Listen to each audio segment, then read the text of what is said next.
I just wanted to do a quick sort of explanation video, I guess, to kind of explain my reasoning of why I said what I did in my last one. So, I've been hearing from all the discussion and things that essentially the new Star Wars is planned to be a fairy tale. From the directors themselves, it's supposed to be like a space fairy tale.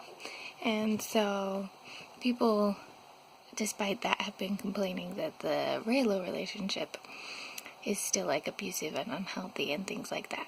And yes, from a realism perspective, I can accept that. From a realistic perspective, if you were putting yourself in a relationship, it'd be better to go with more like the Finn character and try to be in a healthy relationship.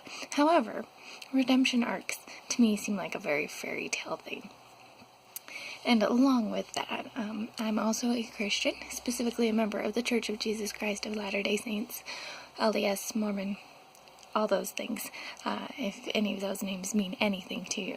But as part of your teachings in that, we're taught that Christ came down and he came to redeem us all from all our sins, that there's no sin that we can perform that he can't redeem us from if we're willing to turn back to him.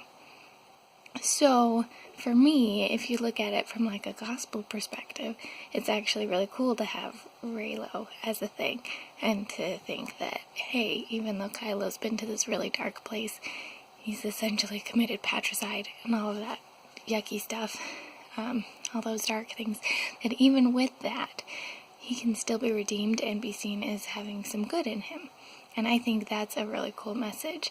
Yes, on the realistic perspective, you don't want to necessarily, put yourself in an abusive situation and seek out someone like that in the hopes that you will change them, because there's no guarantee that you will. But if they want to show a story where he does go through a redemption arc like that, I think it's really cool. It totally fits the fairy tale motif, totally fits like Christian perspectives and all that kind of a thing, and I love the idea of it basically being him having a redemption arc and being forgiven of all that darkness that he went through and still being able to reach a light place that could be a moral and good standpoint.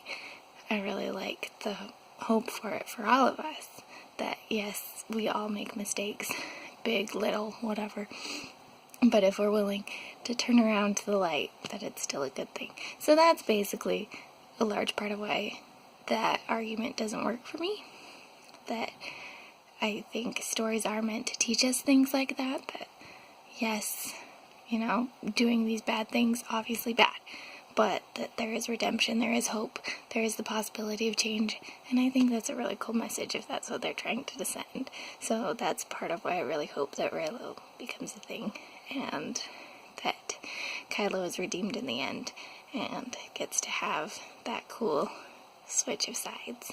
So that's my hopes for the series, and I just wanted to give that little bit of extra explanation and my 2 cents of why I think that Reylo is still an okay thing.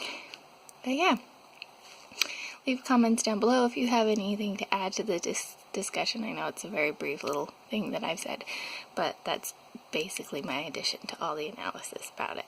So, this is the Umlaut Herper, signing out.